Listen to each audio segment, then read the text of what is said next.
thank you all for coming. I'm so excited to have you here. This will be my kitchen for today, Bo's kitchen. Looking and getting into the industry, I think I thought Bo would be perfect. She has an amazing Instagram. I'll be giving you a sneak peek into how I set up my shots, how I style, and then create your own really pretty photo, which you'll be able to then edit in Lightroom. Quinoa pops, my favourite topping ever. Just seeing Bo working sort of behind the scenes essentially on how to do the styling, how she frames the shot and things like that is very insightful. I just love how like you can play around with the different color palettes, so like you can use different fruits, herbs, add a bit of green vibrance to it. Bo showed me how to just make photos look more natural. It's really interesting to see everyone's been given the same equipment, same ingredients, but everyone's plate was completely different. I thought it was really interesting.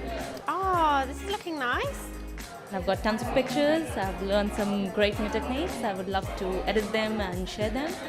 Looking at Lightroom on the phone, really easy to edit. I just had no concept of doing it on my mobile phone like that. Using Lightroom, might be using my phone a bit more. I've learned lots today about it. I think I was just kind of tinkering with it before, and now I've kind of learned some new tricks with it. It's awesome.